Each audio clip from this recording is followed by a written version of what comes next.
الحمد لله رب العالمين والصلاة والسلام على أشرف الأنبياء والمرسلين نبينا محمد وعلى آله وأصحابه أجمعين ومن تبعهم بإحسان إلى يوم الدين أما بعد.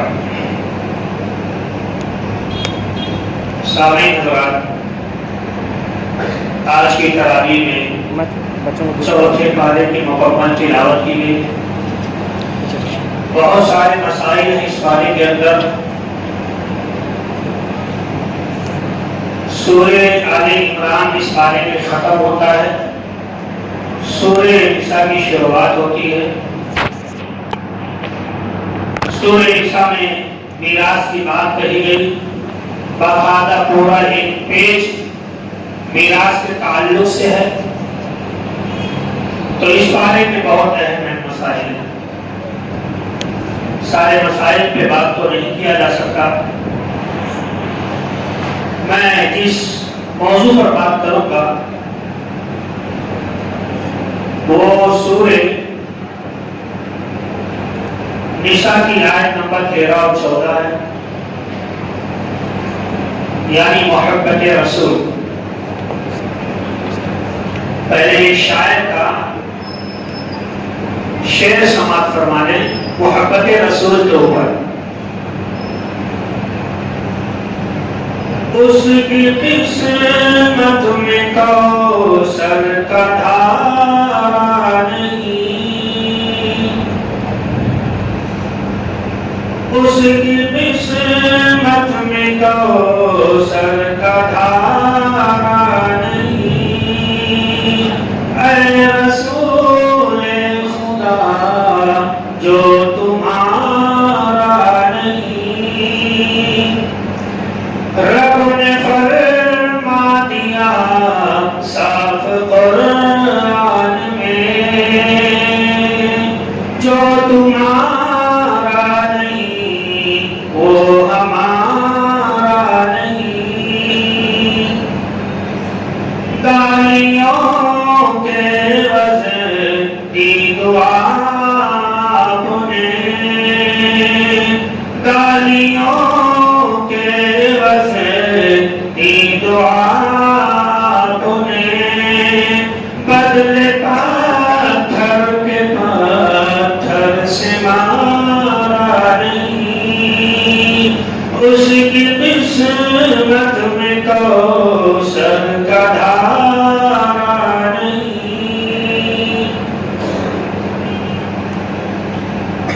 اللہ رب العزت نبی کا بڑا مقام بنایا ہے. سورہ آل عمران کی جو آیت نمبر 13 ہے اور 14 ہے، بڑی پیاری آیت کریمہ ہے. اللہ رب العالمین نے بیان فرمایا وَمَن يُطِعِ اللَّهَ وَرَسُولَهُ، جو اللہ کی اطاعت کریں گے، جو رب کی فرما برداری کریں گے اور اس کے رسول کی فرما برداری کریں گے، يُدْخِلْهُ جَنَّاتٍ تَجْرِي مِن تَحْتِهَا الْأَنْهَارُ. اللہ رب العالمین ایسے لوگوں کو جنت کے اندر داخل فرما دے گا، اور داخل کرنے کے بعد ایسا نہیں کہ چند لمحے رکھنے کے بعد نکالتے نہیں. خالدین فیہا، اللہ تعالیٰ ہمیشہ ہمیشہ ایسے لوگوں کو جنت کے اندر داخل فرما دے گا. وَذَلِكَ الْفَوْزُ الْعَظِيمُ، اور یہ بہت بڑی کامیابی ہے. انسان رب کی فرما برداری کرے، نبی کی فرما برداری کرے اور بدلے میں نعمتوں والی جنت میں ہمیشہ کے لیے داخل کر دیا جائے، یہ بہت ہی بڑی کامیابی ہے. اللہ نے اپنی آیت کریمہ میں اس کے اپوزٹ بیان فرمایا وَمَن يَعْصِ اللَّهَ وَرَسُولَهُ وَيَتَعَدَّ حُدُودَهُ، جو نبی کی نافرمانی کرے گا، جو رب کی نافرمانی کرے گا، يُدْخِلْهُ نَارًا خَالِدًا فِيهَا وَلَهُ عَذَابٌ مُّهِينٌ. ایسے لوگوں کا ٹھکانہ نارے جہنم ہوگا اور ایسے لوگ ہمیشہ ہمیشہ کے حوالے کر دیے جائیں گے. وَلَهُ عَذَابٌ مُّهِينٌ، اور ان کے لیے رسوا کن عذاب وہاں پر تیار کیا گیا ہے۔ میرے پیارے بھائیوں، نبی سے محبت کا تقاضا کیا ہے اور کون سا کام ایسا ہے اگر ہم وہ کریں گے تو اللہ رب العالمین ناراض ہو جائے گا؟ کون سا کام ایسا کہ رب خوش ہوگا اور کون سا کام ایسا کہ اللہ تعالیٰ اس سے ناراض ہوگا؟ آئیے میں آپ کے سامنے مثال رکھتا ہوں۔ اللہ رب العالمین اور اس کے رسول سے محبت کرنے والوں کی مثال دیکھ لیجئے۔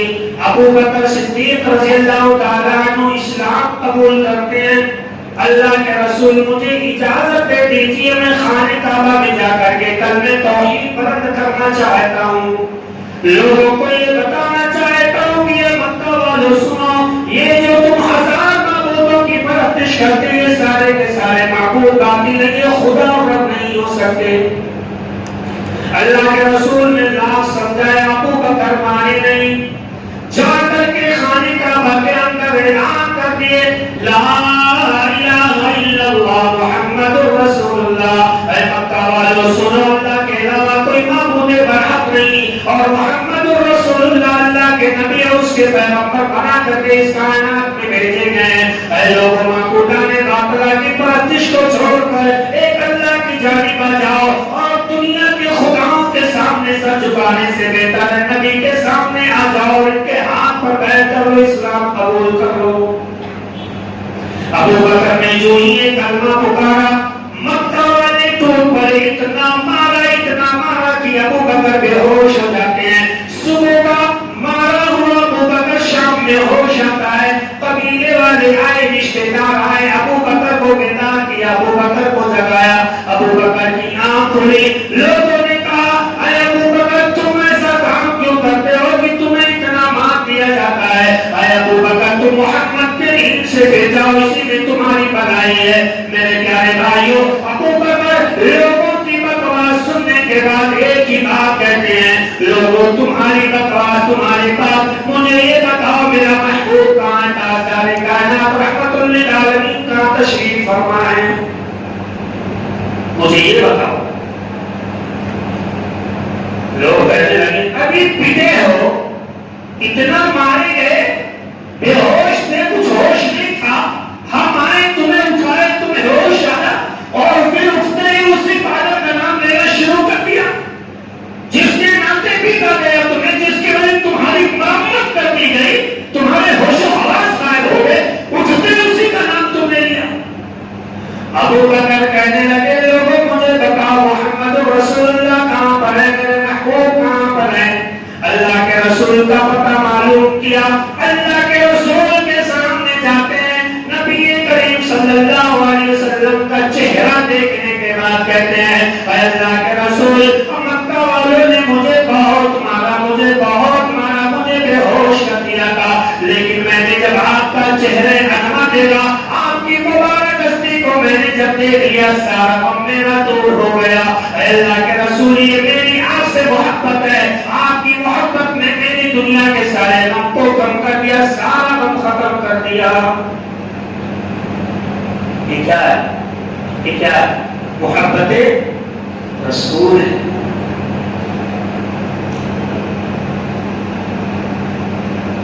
عیسیٰ علیہ السلام کا نام سنا ہم لوگوں نے، سب سے پہلے نبی ہیں یہ۔ عیسیٰ علیہ السلام سب سے پہلے نبی ہیں، ایسا ہی ہے نا؟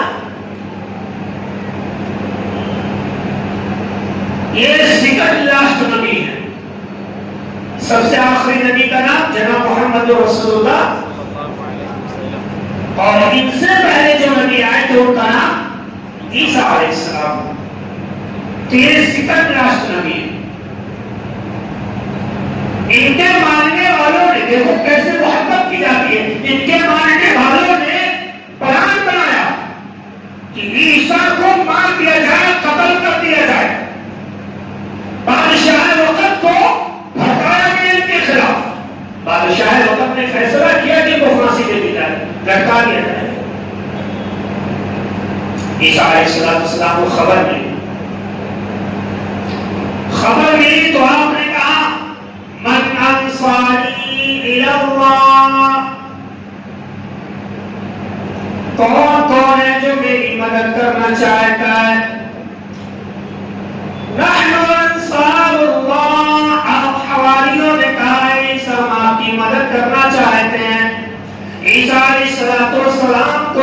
معلوم ہوا مجھے پھانسی دی جائے گی.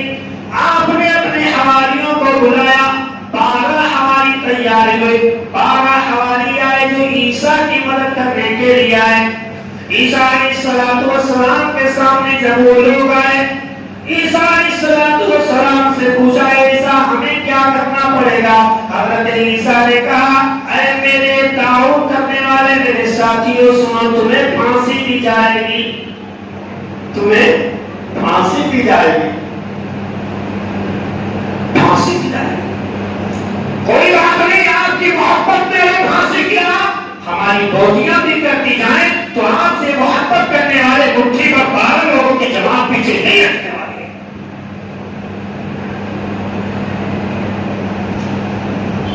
بادشاہ وقت نے سلیم لٹکوایا, بادشاہ وقت نے پھانسی لٹکوایا. جو 12 لوگ تھے عیسیٰ کی مدد کرنے کے لیے جو آئے تھے, عیسیٰ علیہ السلام کی جان بچانے کے چکر میں اپنی جان گنوانے والے جو وہاں پر موجود تھے, اللہ تبارک و تعالیٰ نے ایک بندے کو حضرت عیسیٰ کی شکل دے دی, حضرت عیسیٰ کا حلیہ عطا کر دیا. اللہ رب العالمین نے حضرت عیسیٰ کو آسمان پر اٹھا لیا, اور جس آدمی کو عیسیٰ کی شکل دی گئی, لوگوں نے, ظالموں نے اس انسان کو پھانسی کے پھندے پر چڑھا دیا. میرے پیارے بھائیوں, یہ ہے محبت رسول, اسے محبت کہا جاتا ہے. ان المحب لمن يحب مطیع, انسان جس سے محبت کرتا ہے اپنی پوری زندگی اسی کے حوالے کر دیتا ہے. حوالے کر دیتا ہے. آج ہماری محبت کیسی ہے؟ ابھی میں بہت اہم بات بتانا چاہتا ہوں آپ کو. آپ اپنے گریبان میں جھانک کر دیکھیے گا کہ کتنی محبت نبی سے کرتے ہیں. جی ہاں, آج نوجوانوں کی میں کلاس کراؤں گا اچھی لگتا ہے نا. تحویل قبلہ, اللہ کے رسول جب ہجرت کر کے مدینہ آئے تو 16-17 مہینے تک بیت المقدس کی طرف منہ کر کے نماز پڑھ رہے تھے. لیکن نبی کی خواہش ہے کاش خانہ کعبہ کو قبلہ بنا دیا جائے. دعائیں بھی کرتے رہے آپ, بار بار آسمان کی جانب چہرہ اٹھاتے رہے, قبلہ ہمارا خانہ کعبہ بنا دے. 16-17 مہینے نماز پڑھنے کے بعد اللہ رب العالمین نے قبلہ چینج کیا. بعض روایتوں میں آتا ہے کہ ظہر کی نماز صحابہ ادا کر رہے تھے, رکوع کی حالت میں جو ہی پہنچے قبلہ, تحویل قبلہ کا حکم آیا, صحابہ نماز کی حالت میں قبلہ بدل رہے تھے. اللہ, یہ کیا ہے؟ مصور نے کھینچ وہ تصویر جس میں یہ صفائی ہو, ادھر حکمی پیغمبر ہو, ادھر دفتر چھپائی ہو. اسے کہتے ہیں محبت رسول. نبی کا فرمان آ جائے تو گردن جھکا دیا جائے, بھیجا دنیا کے خرافات, دنیا کی تعبیریں نہ کی جائیں. آیا حکم, ابھی تک نماز پڑھی جا رہی تھی بیت المقدس کی جانب کر کے, فلسطین کی طرف منہ کر کے نماز پڑھی جا رہی ہے. حکم آیا, اے مسلمانوں, قبلہ تمہارا چینج کر دیا گیا. نماز کی حالت میں سارے صحابہ کرام نے اپنا چہرہ گھما کر کے خانہ کعبہ کی طرف کر لیا. آج جو مسلمان ہوتے تو نماز پڑھنے پورا اس کے بعد گھما دیتے. یہ محبت بھی, محبت یہ ہے کہ جو ہی نبی کا فرمان آ جائے اپنی گردن آپ چھپا دیں. اپنے گریبان میں جھانک کر دیکھیں نا کتنی محبت کرنے والے. آخری بات, شراب کے بارے میں جانتے ہیں لوگ کتنے عادی تھے شراب کے, بہت پیتے تھے. بنا شراب کے ایک قدم مکہ والے نیچے پائے تھے. میرے پیارے بھائی, اللہ رب العالمین نے کہا لوگوں شراب میں نفع کم ہے, نقصان زیادہ ہے. کچھ دن تک یہ مسئلہ چلا, لوگوں کا مائنڈ بنا. اس کے بعد کیا ہوا؟ یا ایھا الذین آمنوا لا تقربوا الصلاۃ وانتم سکارى. امام صاحب نماز پڑھ رہے تھے, نماز پڑھا رہے تھے, پڑھنا کچھ اور تھا, کچھ اور ہی پڑھ ڈالا. غلطی کر دی, آیت کریمہ میں الٹ ہو گیا, مخارج کی غلطی ہو گئی. اللہ نے آیت کریمہ نازل فرما دی, یا ایھا الذین آمنوا لا تقربوا الصلاۃ وانتم سکارى. اے مسلمانوں, اب نماز کی حالت میں بھی تم شراب پی کر کے نہیں آؤ گے. کیونکہ جب تم شراب پی کر کے آتے ہو تو تمہاری نماز میں خلل واقع ہو جاتا ہے، تمہارا دماغ حاضر نہیں رہتا ہے، تم زبان سے کچھ اور ادا کرنا چاہتے ہو کچھ اور ادا ہو جاتا ہے۔ لا تقربوا الصلاة وانتم سکارى، نماز کی حالت میں شراب پی کر کے وہ تم نہیں آؤ گے۔ میرے پیارے بھائیوں، صحابہ کرام نماز جب پڑھنے کے لیے آتے شراب نہیں پیتے تھے، کچھ دنوں تک یہ موقع چلتا رہا، کچھ دنوں تک صحابہ کرام اس بات پر عمل کرتے رہے، نماز کا وقت ہو جاتا شراب کی بوتلیں پھینک دی جاتی، نماز پڑھنے کے لیے آ جاتے۔ کچھ دنوں کے بعد جب صحابہ کا مائنڈ بن گیا، صحابہ 5 وقت جب شراب پینا بند کر دیے، اللہ رب العالمین نے شراب کی حرمت نازل فرما دی۔ اے نبی جاؤ مکہ اور مدینہ کے گلیوں میں اعلان کرا دیجیے کہ شراب اللہ رب العالمین نے حرام کر دی ہے، اللہ رب العزت نے شراب کو حرام کر دی ہے۔ میرے پیارے بھائیوں، شراب کی بوتل کسی کے لب سے لگے ہوئے ہیں، کسی کے ہاتھ میں شراب کی بوتل ہے، کوئی کھڑے ہو کے شراب پینے کو جا رہا ہے۔ اللہ کے فرشتے نے جو ہی وحی لے کر نازل ہوا، اللہ کے رسول نے جو ہی شراب کی حرمت کا اعلان کیا، اے مدینہ کے لوگوں سنو، اے مجھ سے محبت کرنے والے سنو، وہ شراب جو ابھی تک تمہیں پینے کو جائز کہا گیا تھا، آج اللہ نے وہ شراب حرام کر دیا ہے۔ نبی کی زبان مبارک سے یہ الفاظ نکلنا تھا، جس کے ہونٹوں سے شراب کا جھاگ لگا تھا اس نے شراب کی بوتلیں پھینک دی، جس کے ہاتھ میں شراب کی بوتل تھی اس نے شراب کی بوتل کو اٹھا کر کے پٹک دیا۔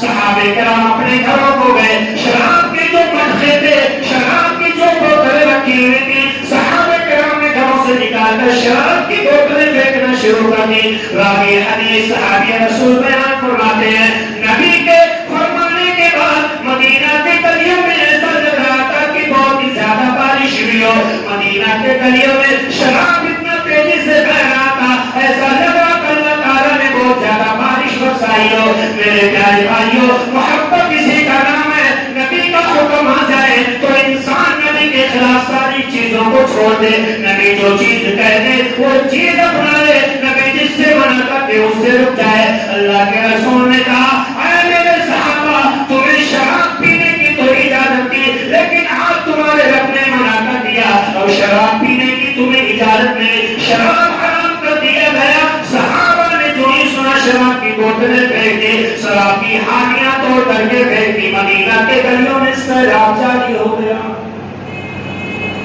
میرے پیارے بھائیوں، اس کو محبت کہتے ہیں، اس کو محبت کہتے ہیں۔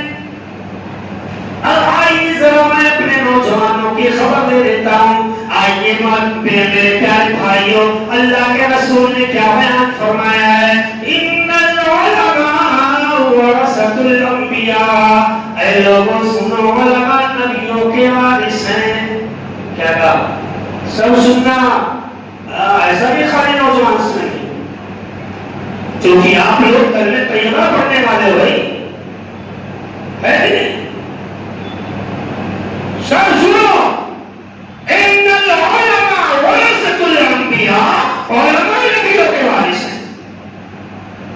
آپ نے کلمہ طیبہ پڑھ لیا، علماء نبی کے وارث ہیں، کلمہ پڑھنے والے اقرار کرتے ہیں، علماء نبی کے وارث ہیں۔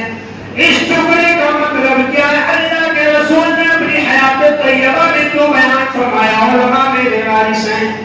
اللہ کے رسول نے ایسا کیوں بیان فرمایا؟ میرے پیارے بھائیوں، اس لیے کہ اے دنیا والوں سن لو، میں جب اس دنیا سے چلا جاؤں تو دین سیکھنے کے لیے تم علماء کے پاس جانا، علماء کے پاس میری تعلیم تمہیں ملے گی۔ ان العلماء ورثۃ الانبیاء، یہ علماء ہیں جو نبیوں کے وارث ہیں۔ اب اس دنیا میں جب نبی نہیں رہیں گے، میں بھی جب دنیا سے چلا جاؤں گا تو ہمارے جانے کے بعد جب تمہیں علم کی ضرورت پڑے تو علماء کے پاس جانا، ان سے علم حاصل کرنا، کیونکہ یہی لوگ ہمارے وارث ہیں، انہی کے پاس ہمارا علم تمہیں ملے گا۔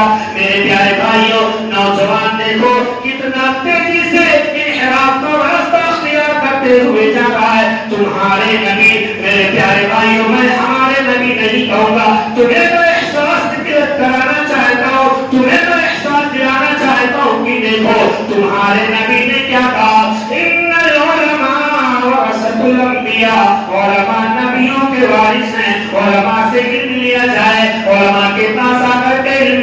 جائے.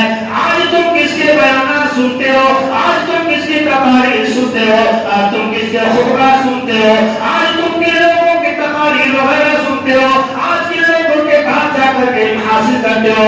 میرے پیارے بھائیو, تمہارے نبی کہے علم حاصل کرنے کے لیے علماء کے پاس جاؤ, اور تم ان لوگوں کے پاس جاتے ہو جن کا نام اللہ کے رسول نے لیا ہی نہیں ہے.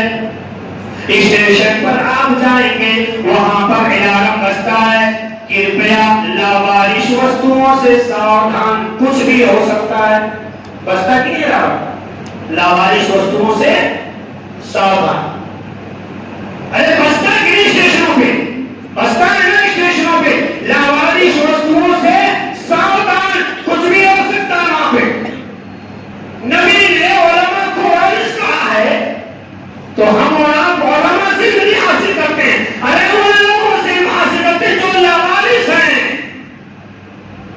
جو لاوارث ہیں. ارے شرم نہیں آتی نوجوانوں کو, مسلمانوں کو؟ ارے اس کے بیانات تم سنتے ہو, جو کاتب وحی کو گالیاں دیتا ہے, معاویہ کو جو گالیاں دیتا ہے, معاویہ جو کہ کاتب وحی ہیں, جنہوں نے اپنے ہاتھوں سے قرآن کریم کو لکھا ہے, جو نبی کے رشتے دار ہیں. تمہیں کوئی گالی دے, تمہیں کوئی برا بھلا کہے, تمہارے باپ کو کوئی گالی دے, تمہاری ماں کو کوئی گالی دے, برا بھلا کہے, میرے پیارے بھائیو, دشمنی نبھانے کے لیے تیار ہو جاتے ہو, سات جنم دشمنی نبھانے کے لیے تیار ہو جاتے ہو.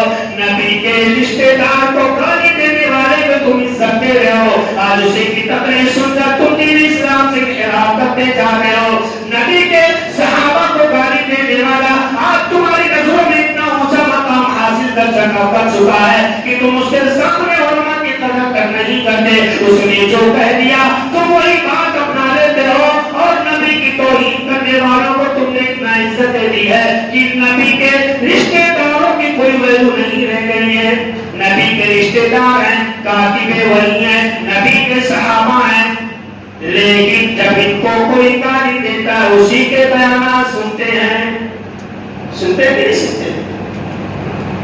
ارے ذرا سوچو, ہوش کے ناخن, اس کی قسمت میں کوثر کا دھارا نہیں, اے رسول خدا جو تمہارا نہیں. میرے پیارے بھائیوں, کیسے تم نبی سے محبت کرتے ہو, نبی کے صحابہ کو گالیاں دینے والوں کو تم نے اتنا عزت دے دی ہے, آج تم دن رات اسی کے بیانات سنتے ہو.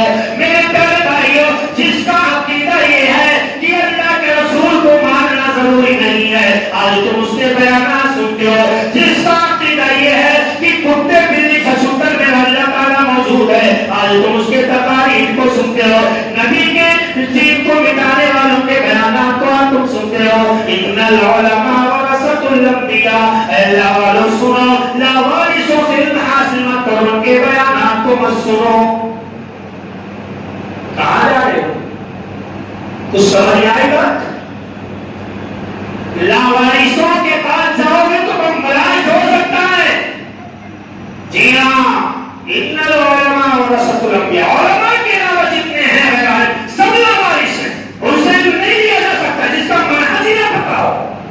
ایک صاحب ہے, ان سے سوال کیا گیا, یہ بتاؤ کہ جو شخص نبی کو نہ مانے اللہ کو مانے, کیا جنت میں چلا جائے گا؟ صاحب نے دھڑے سے کہہ دیا, کروڑ کے فالوور ہیں, ملین میں اس کے فالوور ہیں, انہوں نے کہہ دیا ہاں 0.001% جو ہے امید ہے تو جنت میں چلا جائے. ایسے لوگوں کے بارے میں سنتے ہو. تمہارے نبی نے کیا کہا؟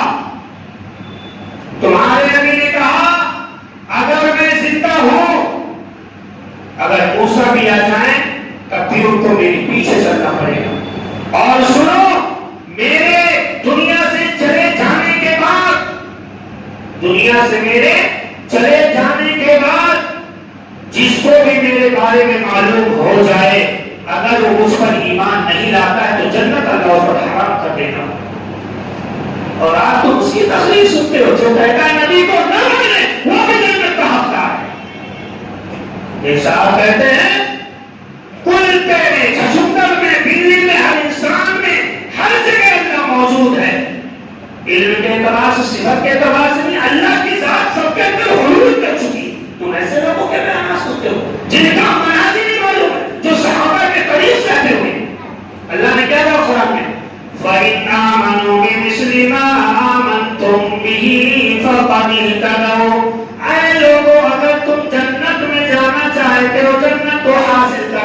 ہے کہ تو صحابہ کے طریقے پر چلو، صحابہ کے طریقے پر چلو گے تو جنت میں داخل کر دیے جاؤ گے۔ آج ہم اس کے طریقے پر چلتے جو صحابہ کو گالیاں دیتا ہے، آج ہم اس کے راستے پر چلتے جو دین کو بدنام کر رہا ہے، جو مسلمانوں کو سازشوں میں پھنسا رہا ہے، جو دین کی بقیہ کر رہا ہے، مسلمانوں کے اندر شک کی بھی بولا، جب اس کے فالوور پر گھومے جا رہے ہیں۔ میرے پیارے بھائیوں، اللہ کے رسول نے انس بن مالک سے بیان فرمایا تھا، اے انس سن لو، المرء مع من احب، انسان قیامت کے دن اسی کے ساتھ ہوگا جس سے وہ محبت کرے گا، جس سے وہ فالوور ہوگا، جس کا وہ فالوور ہوگا اسی کے ساتھ قیامت کے دن وہ ہوگا۔ لاوارث کر دیے جاؤ گے، لاوارث وستوؤں سے ساودھان، لاوارثوں کے پیچھے چلو گے تو قیامت کے دن بھی لاوارث نظر آؤ گی۔ جاننے چاہیے علم اور علماء کا مقام سمجھو۔ معلوم ہے دمشق قائم ہو گیا میرے پیارے بھائیوں، مدینہ اور دمشق کا فاصلہ کتنا ہے؟ مدینہ اور دمشق کا فاصلہ کم سے کم 1000 کلومیٹر کا ہے۔ مدینہ کے اندر ایک صحابی ہیں، انہوں نے سنا، آخری بات ہے یہ بات سمجھ لیے تو دماغ تو آپ کا کھل جائے گا میرے پیارے بھائی۔ مدینہ کے اندر صحابی ہیں، ایک صاحب نے ان سے بیان کیا کہ یہ حدیث میں نے دمشق کے اندر ابو دردہ سے سنا۔ ابو دردہ کہاں ہے؟ دمشق کے اندر، گھر میں تو مدینہ میں ہوں۔ اب وہ حدیث کی تحقیق کرنے کے لیے گھوڑے کو تیار کیے، زیادہ سفر لیا، سامان لیا کھانے پینے کا، اور سوار ہوئے گھوڑے پر مدینہ سے نکلے اور دمشق پہنچ گئے۔ دمشق کی مسجد میں ابو دردہ وہاں پر بیٹھے ہوئے، وہ صحابی پہنچے مسجد کے اندر، ابو دردہ سے سلام کیا۔ ابو دردہ کہنے لگے میرے پیارے بھائی تم کون ہو، کہاں سے آئے ہو؟ وہ کہنے لگے میں مدینہ سے آیا ہوں، میں نے مدینہ کے اندر سنا ہے کہ آپ ایسی ایسی حدیثیں بیان کرتے ہو، میں اسی کی تحقیق کرنے کے لیے آیا ہوں۔ آپ کو تو میرے پیارے بھائی کچھ بھی علم نہیں، کون سی حدیث موضوع ہے، کون سی حدیث صحیح ہے، کون سی حدیث گھڑ لی گئی ہے، کس حدیث پر عمل ہوگا، کس پر عمل نہیں ہوگا، تمہیں کچھ بھی پتا نہیں، اور تمہاری رہبری کوئی عالم کرے تو تمہارا دشمن بن جاتا ہے۔ وہ دمشق کی مسجد میں پہنچے، ابو دردہ کہنے لگے میرے پیارے بھائی تم کون ہو، کہاں سے آئے ہو، مجھے بتا دو۔ وہ کہنے لگے میں مدینہ کا آدمی ہوں، مدینہ کا رہنے والا ہوں، میں نے وہاں پر سنا ایک حدیث، اور وہ آدمی یہ کہہ رہا تھا کہ یہ حدیث آپ نے بیان کی ہے اللہ کے رسول کے حوالے سے۔ ابو دردہ کہنے لگے سچ میں تم اسی لیے آئے ہو، کام دھام کے لیے تو نہیں آئے ہو؟ نہیں، میں صرف اسی لیے آیا۔ انہوں نے پھر پوچھا کیا حقیقت میں تم کسی ایک حدیث کی تحقیق کرنے کے لیے کیا دوسری آئے ہو؟ ہاں میں اسی حدیث کی تحقیق کرنے کے لیے آیا۔ اس کے بعد ابو دردہ رضی اللہ تعالیٰ عنہ حدیث بیان کرنے لگے میرے پیارے بھائی سنو، میں نے اللہ کے رسول کو بیان فرماتے ہوئے سنا ہے، میں نے نبی کریم کو بیان فرماتے ہوئے سنا ہے، من سلک طریقا یلتمس فیہ علما سہل اللہ لہ بہ طریقا الی الجنہ۔ جو آدمی علم حاصل کرنے کے لیے نکلتا ہے اللہ تعالیٰ اس کے لیے جنت کا راستہ آسان کر دیتا ہے۔ اللہ کے رسول سے میں نے یہ بھی سنا علماء کی فضیلت عبادت کرنے والوں پر ایسے ہی ہے جیسے چاند کی فضیلت پورے آسمان کے ستاروں پر ہے۔ ستارے کتنے بھی نکل جائیں چاند کی روشنی کو چھپا نہیں سکتے، چاند کو چھپا نہیں سکتے۔ اسی طرح سے اللہ نے علماء کو فضیلت دے رکھی ہے، علماء کا مقام اسی طرح بنا رکھا ہے۔ میرے پیارے بھائیوں حدیث میں غور کرو، جس طرح سے چاند کو چھپایا نہیں جا سکتا اسی طرح سے علماء کو چھپایا نہیں جا سکتا ہے، لیکن آج یہ امت مسلمان علماء کو اس نے اتنا ذلیل کر دیا ہے، علماء کے اتنی توہین کر دی ہے کہ علماء کوئی بات بولنے سے بھی ڈرتے ہیں، کوئی بات بولنے من کے خلاف کر جائے تو علماء سے جا کر کے سوال درازیاں کرتے ہیں، اور ایسا لگتا ہے علماء پر ٹوٹ پڑیں گے۔ میرے پیارے بھائیوں سنو، ابو دردہ کہنے لگے اللہ کے رسول کو میں نے بیان فرماتے ہوئے علماء کا مقام اتنا اونچا ہے، علماء کا مقام اتنا اونچا ہے، نبیوں کے وارثوں کا مقام اتنا اونچا ہے، یہ آسمان میں جتنی مخلوق ہیں، زمین میں جتنی مخلوق ہیں، سمندر میں جتنی مخلوق ہیں، یہاں تک کہ سمندر کی مچھلیاں بھی علماء کے لیے دعائیں خیر کرتی ہیں۔ اللہ کیا کرتی ہے؟ ارے کل کائنات علماء کے لیے دعائیں کرتی، سدھر جاؤ مسلمانوں، علماء کے لیے کل کائنات کی کوئی مخلوق دعائیں کرتی ہے، جبکہ علماء جانوروں کی رہبری نہیں کرتے۔ آج جو عالم دین تمہاری رہبری کرے تم اسی کو بددعائیں دے تو اسی کو کامیاب دیتے۔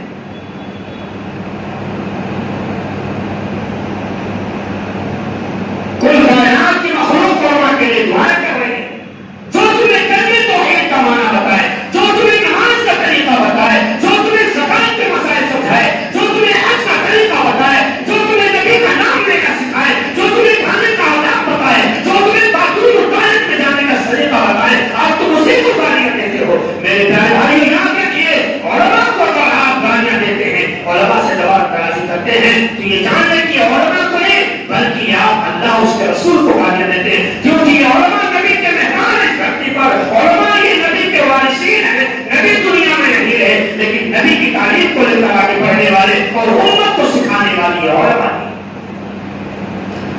ابو جہل کہنے لگے میرے پیارے بھائی آخری بات سنو، ان العلماء ورثۃ الانبیاء، علماء نبیوں کے وارث ہیں۔ حدیث پیش کرنے کا مقصد یہ ہے، ایک آدمی حدیث کی تحقیق کرنے کے لیے مدینہ سے دمشق پہنچ گیا، صرف ایک حدیث تحقیق کرنے کے لیے۔ میرے پیارے بھائیوں، آج ہم اگر کسی کے بیانات کو ذرا سے سن لیں، دیکھ لیں کہ بولنے کا انداز بڑا اچھا ہے، وہ عالم ہے کہ نہیں، کس مدرسے سے پڑھا ہے، اس کا منہج کیا ہے، وہ صحابہ کو گالیاں دیتا ہے یا نہیں دیتا ہے، نبی کا احترام کرتا ہے یا نہیں کرتا ہے، قرآن اور اللہ رسول کے بارے میں اس کا عقیدہ کیا ہے، ہمیں کچھ بھی معلوم نہیں ہوتا ہے، بس اس کا بیان اچھا ہے، کتابیں رکھ لیا ہے، درس دے رہا ہے، 2-3 ہزار کا مجمع ہے، یہ مسلمان اسی کے پیچھے بھاگے چلے جاتے ہیں، اسی کے فالوور بن جاتے ہیں۔